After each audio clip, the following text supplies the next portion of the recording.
All right, we are live. Hello, everyone. This is the Game Boy Geek. Today I'm joined with, Greg Dixon from the podcast Hooked on Geek. and today we have a special treat for you. Miniature Market, who is sponsoring this video because they have thousands of board games at discounted prices. They have a big Very sale. smooth. They have a big sale that just started today. So we're going to go over the games that are there. There's about 50 of them, but there's huge sales up to 70% off. Yeah. 70. So we're going to bring up Miniature Market, and we're just going to go through these with you. I've placed a link in the description of the video of this link that will bring you right to the sale page. If you have any questions or you want to chime in, go ahead in the chat below. We're watching the chat as well, and we'll try to answer your questions. So I'm just on Miniature Market's website, and we're going to get going. So we are going to start with, let's see, the first one I'm going to start with. Oh, yeah, Vault. Volt. Emerson Matsuuchi. So you guys know Emerson, who's done Reef. The Centuries. all the Centuries, Spectre Ops. So when Emerson first started he actually has his own publishing company called Nazca Games, and this was his first big box game that he ever published.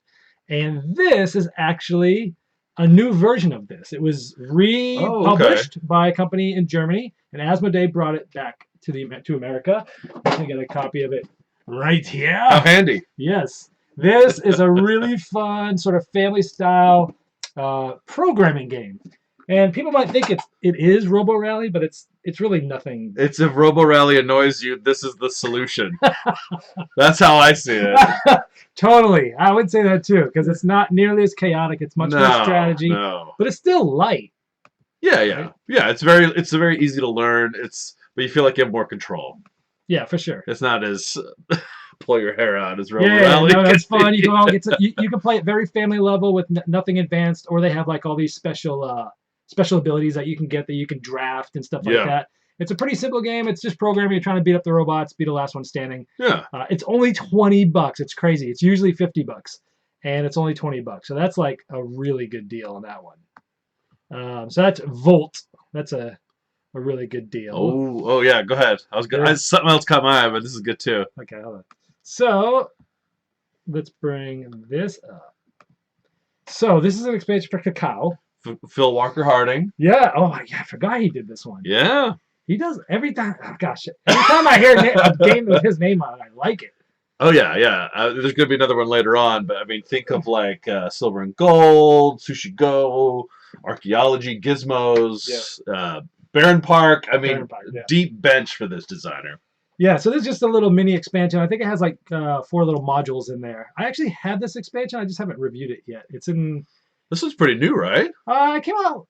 I think it came out 2019, either the beginning of 2019 or America. 19? Yeah, it came out at Essen 2018, but it came out 2019 last year here. Yeah. But it's only $12. I mean, that's crazy. So if you like Cacao, which is like a tile laying. Carcassonne, yeah, it's a little heavier than that, but not a lot. Not a lot heavier.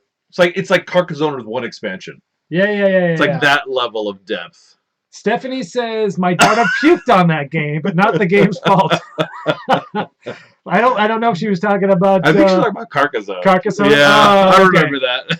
Sil, hi everyone. Hi Sil's in the chat, and James, how you doing? Good to see you. Welcome everybody. Thanks for tuning in. Okay, so you had something that you wanted. Well, we were talking about Phil Walker Harding, Gingerbread House. Oh yes, is another great game.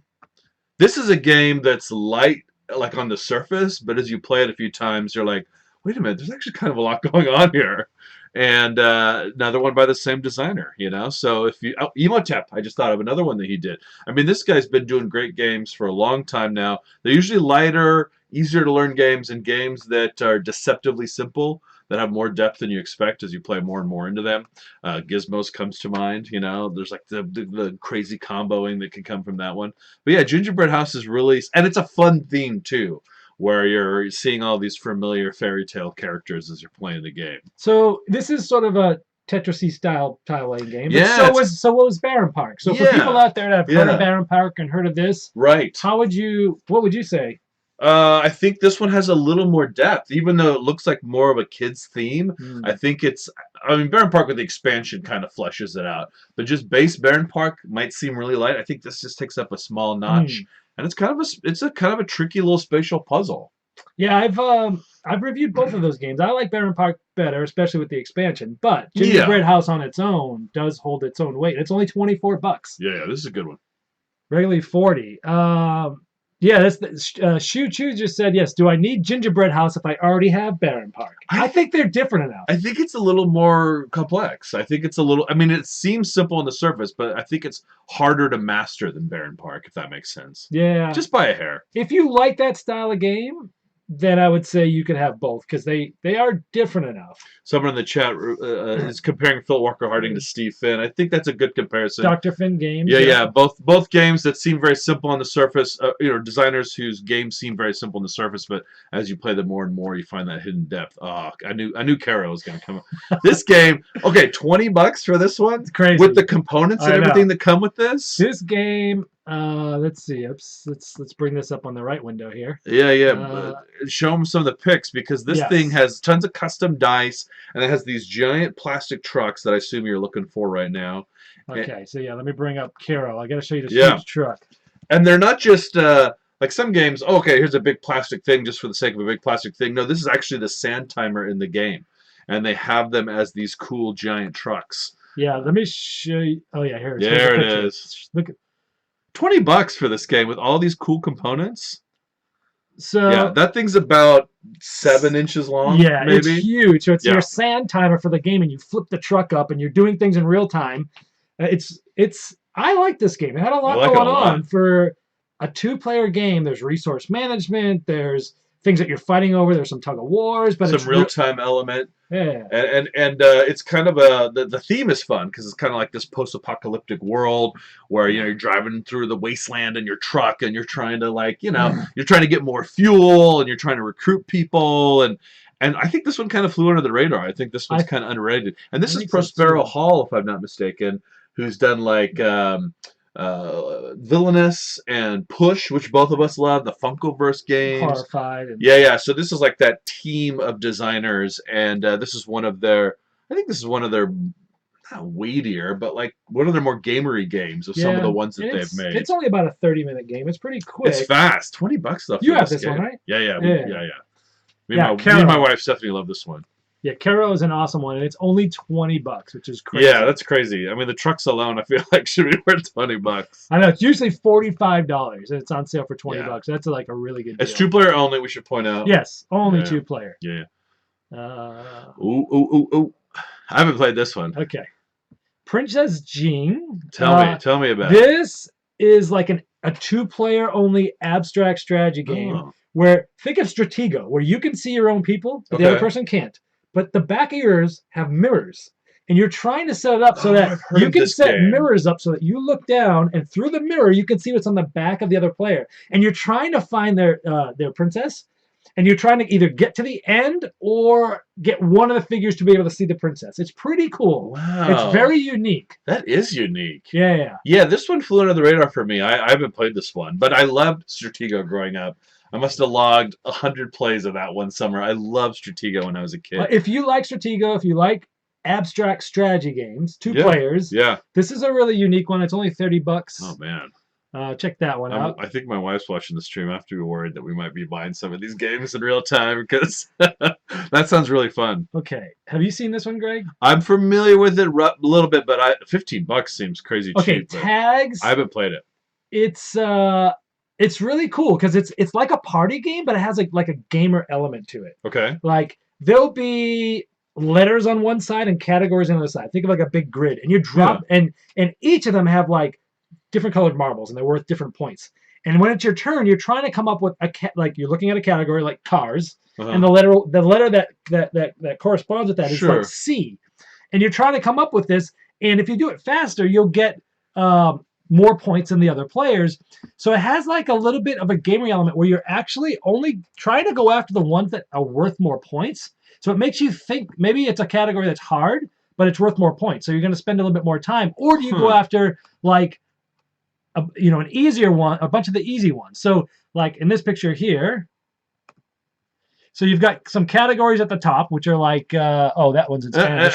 But on the left you have the letters, and on the top you have the categories, and the different colored marbles there are worth different points. So you're gonna look for like the black ones. I think are the most points. So like you'll look and try to get the letter and the category that's in the black ones. Is it like turn-based or real time? It's turn-based. You have 30 seconds per player, Okay. and you're trying to get as many as you can. Are you like writing them down? No, or? you're just saying them. Okay. And if you say it and it's right, you grab one of those marbles and you put it in your own little marble holder. Oh, that sounds so like cool. Some of the times you might have things that you know, but they're not worth as much, and you'll try to get a bunch of them. Or you'll try to think of one that's like really hard, but it's a 3.1 instead of a 1.1. So like it's simple. It's a really easy party game, but it has a little bit of that gameriness to it. Yeah, like just enough. I haven't played this one. It sounds cool though. I have it over here. Now that's a party game primarily. Yes, or can you play with smaller groups? No, you can play it. I say it's a party game, but you can play it 2-player if you really want to. Oh, that's cool. But you can play it with more. Which one were you looking at? I was looking at Starship Samurai. I knew that's what you were looking at. $30 once again. All that plastic for $30. Okay, let's bring this one up. Yeah. So this is Plaid Hat. This is their latest take on like area control. But this is not just like a straightforward dudes on a map kind of area control. This has like these cool tug of war tracks as well. That are often overlooked on the first player too. But as you play the game more and more, you realize, oh, I have to really balance between like fighting for the areas, but also like keeping track of these tracks and trying to police the other players to make sure they're not moving too far on one track or the other track. It's got these big, cool plastic minis. The idea of like giant robot samurais at first, I was like, I don't know if this innately appeals to me, but as I played it a few times, I was like, okay, this is actually really cool. And once again, another one that I felt like kind of flew under the radar. Yeah, look at these cool minis. Yeah, this has great components. The area control aspect's really cool. The way that you can really mess up other plans. It's kind of a mean game. Because you're playing cards you're drafting cards, I think, right? Then you're playing cards from a hand that like give you like an ability that they don't know you have. And then the different figures have their own special abilities as well. So you're like drafting the characters up front, and then you have special abilities that other characters, other players don't have. Yeah. So it's I've got it right over here, I think, somewhere. Yeah, you do somewhere amongst the other hundreds of games here. I don't have as many as you. All right, let's see. Yeah, so Starship Samurai, that one's $30. Only $30. Yeah. Wow, that's like a really good deal for that one. Yeah, and it's a fairly light in this genre of area control, so that's one that I feel like you could introduce to people who are maybe just starting to get in the hobby a little bit. Now, there's a few, yeah, you can pull that one up. I haven't played this one in a while, but I remember when we first got it, we played it a bunch, and we really liked it as kind of a Century Spice Road or Splendor kind of style game. Well, and it's done by the guy, Mark Andre, who did Splendor. Right. This was kind of his follow-up. Yeah, Baron, there was one other one he came out with after that didn't do as well. And this one didn't do as well as Splendor anyway, but Splendor was like this mega hit when it came out. Yeah, this one is sort of an engine builder. It's easy to play. It was good. I think I still have it. I think it's right. Yeah, it's right there. Oh, there it is. There we go. There we go. I have this one. Show and tell, kids. Visual aids. Yay! It's pretty cool. Like it's got different abilities, and it builds in like a more complex mode as well. So you can play it like the lighter way, and then if I remember right, you flip over these boards or you flip over the cards or something, and then there's like it builds in like a more complex version of the game. It's been a minute since I played it, but I remember that was pretty cool that there was like multiple ways to play it. So you could kind of learn it on the easy mode and then ramp up from there. Let's get this back on the shelf here. Yeah, so there little dexterity game going on off camera. More stuff, not in English. So yeah, essentially there's different cards and each of them do a different little thing. The powers are really easy to learn. It's a pretty quick game to learn, but it's got a decent amount of depth. $24, that's a good deal. Yeah. What else were you looking at here? Did you see any? Well, there's a few in here that I thought maybe you had played that I had. I remember when Raxon was all the rage. I never played Raxon. I never did either, but is that Plaid Hat as well? Am I remembering that right? Yes, it is. And that was like this big viral marketing thing where you had to like someone had to like sign you up, and it was like, how's anyone ever going to get a copy of this? Of course, now it's on sale, and anyone could buy it. But I think it was the buzz was like it was like a pandemic-esque kind of style game. James says, I still have Splendor and play it from time to time. And if you listen to Hooked on Geek podcast, Stephanie always talks about Splendor. Yeah, we love Splendor at our house. In fact, I just taught to my younger daughter and have been playing it with her. And, like, she got 12 points on me. I was like, oh, crap, I have to worry about my 6-year-old. she's quickly learning how to play this as good as Dad. Crossfire, yes. I definitely want to talk about this. Another Emerson Matsuuchi game. Yeah. Social deduction. Yep. Quick. Very quick. 5 minutes or so. Simple to learn, hit and roll, and a lot of different roles built in, if I remember right, so that it's always going to feel a little bit different every time you play it. Yeah. So if you're looking for a social deduction game that's quick and easy to teach, there's 2 different modes, right? That you play. Yeah, and I think there's different characters as well. It's been a minute since I played this one as well, but my recollection is that you could add in new characters. Almost think of like, the Resistance Avalon or something, where it's like you can play with or without Merlin, and this is kind of like that too, where they've got extra roles that you can bring in on repeat plays. Yeah, for $7.50. That's if you like social deduction game, that's kind of a just no-brainer. Really easy to learn. I think it has a pretty high player count, if I remember right too. Yeah. Whitehall I haven't played. I love Whitehall. Have you played Letters from Whitechapel? Of course, I love that one, but I haven't played this one yet. So Whitehall, so Letters from Whitechapel is, I have it up there, but I don't want to take it down. It's one of my, it's my favorite hidden movement game. Yeah. But it's a very long, 90-minute to 2-hour type of thing. If you get to the last round. Yeah. Where this kind of took that and streamlined it down to like a 45-minute game. They should have cut it in half, like 30 to 45 minutes. Wow. So instead of playing like multiple nights, you're just playing one night. You're just trying to catch them. So they really like streamlined it. They took all the beefiness out of it. So if you're looking to get like a Whitechapel style experience, but you don't have the time to play the full game, then this is what you want to get. So that's Whitehall, $24 if you like hidden movement. What else do we have? Back to the list. Okay, so we're done. Back to the list. Man. Oh, Ethnos. Jeez. Okay. Paola Mori. I always say Palomori. I always say his name wrong. Palomori is the designer for Ethnos. He did Libertalia. He just did Blitzkrieg that we just played. Which you love. Yeah, the two-player war game. This is, speaking of two-player, this is one of those games that you would think wouldn't work at 2 players. Because it's area control. Right, but it works really well at 2. I've probably played it at 2 more than any other player can. Wow. And it works surprisingly well. So this goes from 2 to 6 players. It's a very fast, simple kind of area control game where you're trying to make sets in order to sort of take over the area. And it's got it's got like, 20 maybe different races, like different like fantasy races. That you can mix in. Giants and hobgoblins and that kind of stuff. And you play with a different set every time. So it always feels different. Picture Ticket to Ride. Yeah.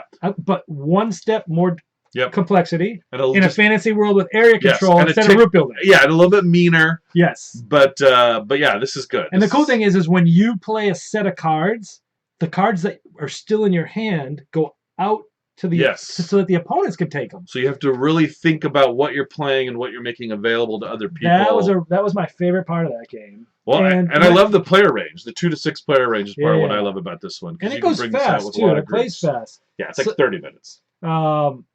Sil says, I've heard that Ethnos is a hidden gem. I think it is because actually when it first came out, the buzz was, because it was CMON originally put it out and they had Blood Rage out at that time, or maybe even Rising Sun was like the big buzz. So this didn't get a whole lot of buzz from them, but when a lot of the media people started playing it and putting buzz online, everyone was like, wow, so it sold out really fast. So there was a period of time, like 6 months, where nobody could get the game, and then it lost steam. And by the time it came back in stock 6 months later, everyone had already moved off to something else. Yeah. So that's what happened with Ethnos, but it is a hidden gem for $24. Oh my gosh, this is like an awesome game. Well, and people have complained that it was never expanded on, but really the expansions are built into the base game because it has all those different races. So it's going to feel different every time you play it.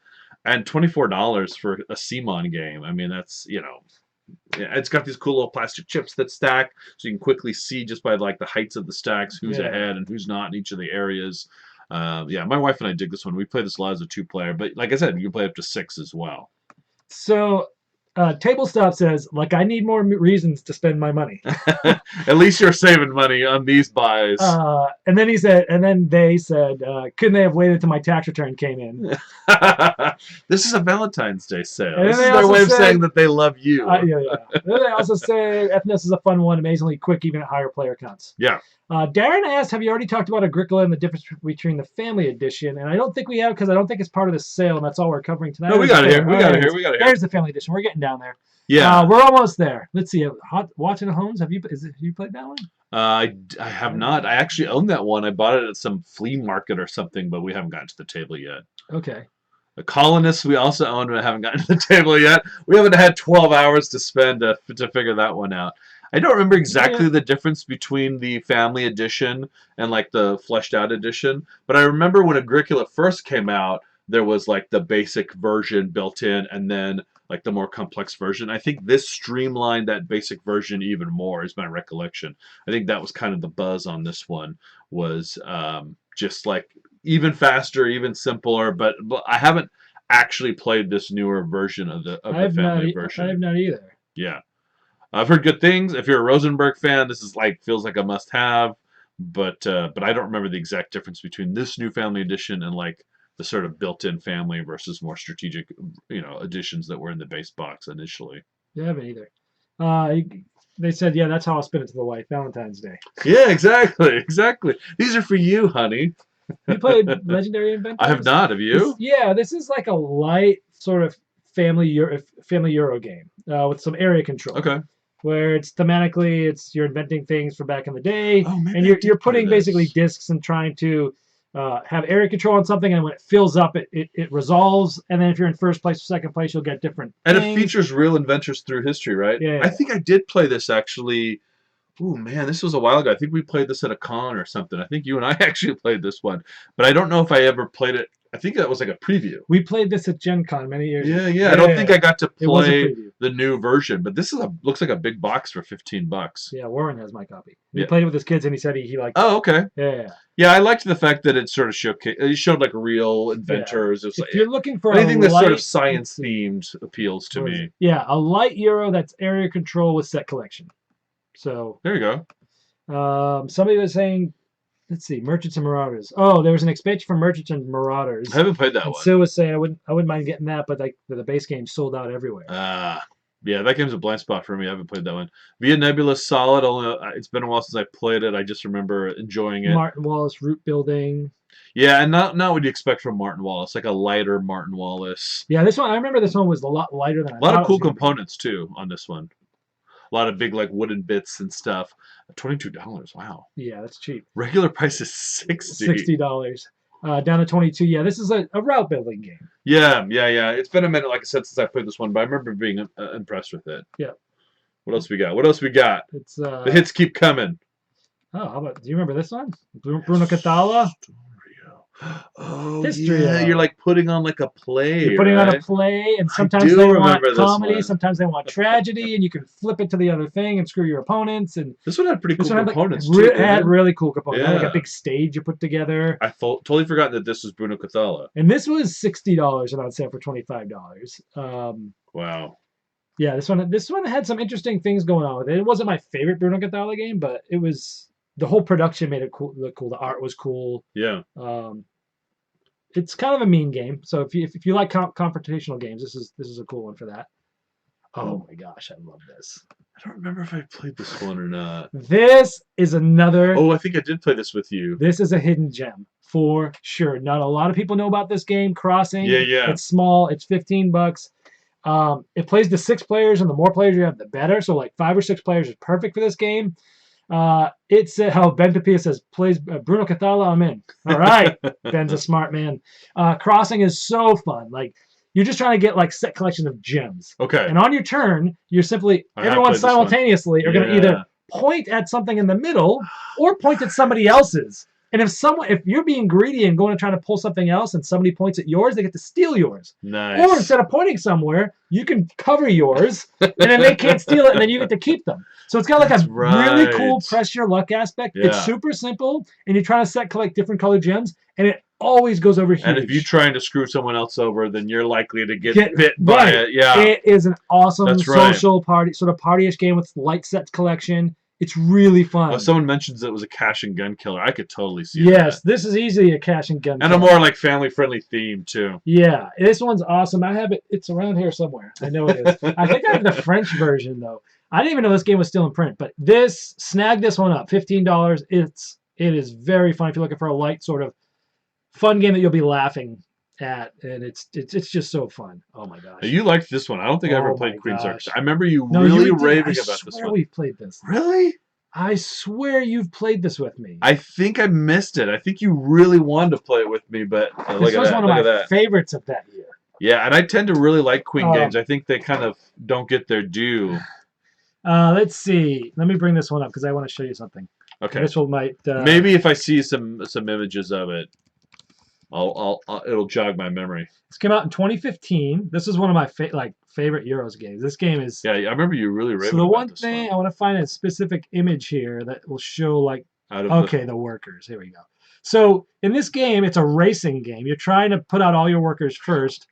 But in this game, you're going to hire different people like masonries and woodworkers and glass blowers. And it's really cool. They all have numbers. And as you're trying to get all their numbers to line up to add up to a certain amount. And the more they add up to, the better thing that you can go to the board and construct. Oh, that's cool. But then once you use them, they spin. And they spin. And some of them get stronger. Some of them stay the same. And it's a puzzle of trying to figure out. Trying to time everything. Trying to time it right. And there's certain things you can go to rest certain people, and then they turn the opposite way. So you're trying to figure out this puzzle. I loved this game. It's sort of worker placement with some sort of puzzliness to it. I love this. I think you know what, we did play this because I remember Stephanie was having trouble figuring out which way they turned, and it. Okay. Let's see. So I love this. James was saying about that last one, Crossing, that he keeps it in his car all the time. Oh, nice. Nice. So fun. So Queen's Architect, usually $50 on sale for $25. If you're looking for a good 60-minute Euro game that's puzzly with some worker placement, with a rondel. Yeah. It's awesome. What else? Anything else in here that you see? Nations is always popular with people. I think I've only played Nations, the dice game. Yeah, I think I've only played the dice game. Supposed to be one of the better sort of civilization building games. But I think I've only played the dice game version, which was good as well. But this is like the more epic, fleshed out version of that game. Usually $100. It's on sale for $40. Wow. So a big Civ game. Yeah. $40. I know when our friends at Rolling Dice and Taking Names first saw this sale list on the email going around, they were like, "Whoa, Nations for $40! I can't believe it!" So apparently, this game's beloved. Yeah, people love it. Let's see. All right, page 2. We're almost done. There's not that many left. Oh my gosh, there's some good stuff on this page. Okay, you like Lost Legends? Lost Legends, I haven't actually played. Okay. No, but Pompeii? Downfall of Pompeii. Oh, I played this with you. That's a volcano, right? It's so satisfying. So this is the same guy who did Carcassonne. And this is like from 2004. It still holds up. Trust me. This game is a tile laying game where you're like, actually what you're doing with the tiles, and it's kind of a morbid theme, but hopefully it's far enough in the past it's not offensive to anyone.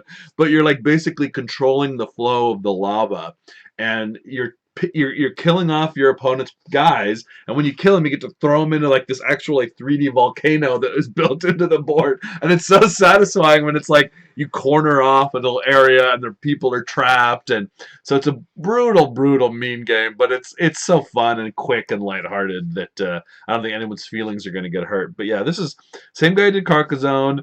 My wife and I played this a bunch. $20. That's good. Yeah, and it's a very simple production, but it does have that cool little 3D. It's almost like a sheet of paper, not paper, but like a glossy plastic, and you build it up in like this little hole in the board, and it's like this 3D component where you can toss all of the opponent's pieces into it. It says Tabletop says Greg cannot contain his glee about throwing people into a volcano. It's just fun. It's just good, clean. Well, maybe not good, clean, but it's fun.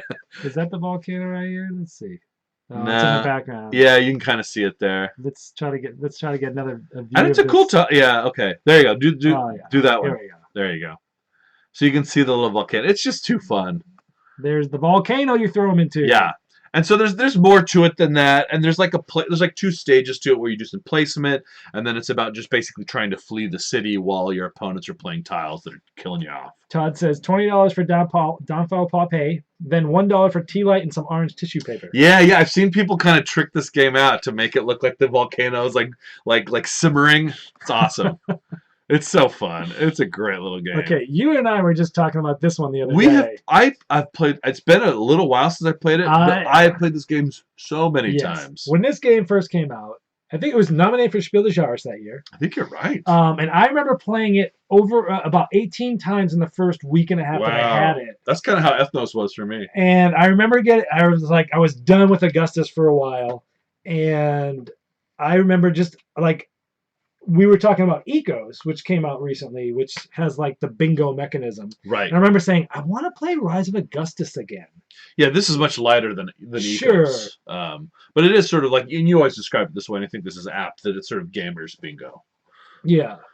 So so you're pulling things out of a bag, you're calling out sword or something, and people are putting a cube on a sword on their card. Yeah. You're trying to finish your card, and then you're trying to like be the first to do things. Right, and there's certain things where, if I remember right, there's like a whole bunch of bonuses, and once you choose to take that type of bonus, you can't do any better in that. So there's like a push your luck of like, maybe I'll push that one sort of, point in the point salad that there is, that one sort of scoring mechanism. Maybe I'll push my luck a little longer and hopefully grab something that's worth a little more. But if you wait too long, then you might not get where you need to get. Then you score nothing. I love in that mechanism. One. I first saw it in this game, and it went in Kanagawa. And then... Yeah, I've seen another game since, but this does feel like it's one of the early games that kind of, at least was really widely popular that had it in it. Todd says, Rome demands you all buy Augustus. This is a staple for 5 or 6 players for them. Yeah, but you can also play with a small group as well. It's kind of like Ethnos in that way. Where is this also Paolo More? I think it is Paolo More. I think it is. Let's double check. I think it is. Yeah, he does good stuff. I think it is. Wow, it's 2013. It's older than I remembered. Yep, Paolo More. Yeah, and vintage Detroit art too. The beautiful vintage Detroit art. So. And then, do you know Martian Rails? So that's like the crayon rails, like Empire Builder. Okay. I believe. I think it's in that same genre. I haven't actually played Martian Rails, but my wife and I have played Empire Builder a lot over the years. I've never played Nuns on the Run. This will be the last one we talk about because the list is over. Yeah. Nuns on the Run. This is like a... The comments are great. This is a hidden movement game in reverse. Okay. Because usually you have one person who's hidden and everyone else trying to find them. In this one, everybody is hidden and one person is trying to find all the people. Because all the players that are running around in a hidden format each of them have a secret thing they wanted to get around the monastery. So they're trying to like run around hiddenly without anyone noticing. And one player plays the nuns and they're running around trying to catch them. It's light, it's silly, it's fun. I used to have it. I think I gave it to my cousin because he really liked it. The story I have with this game is at Dice Tower Con one year, as the con was going on, there was also like a nun convention.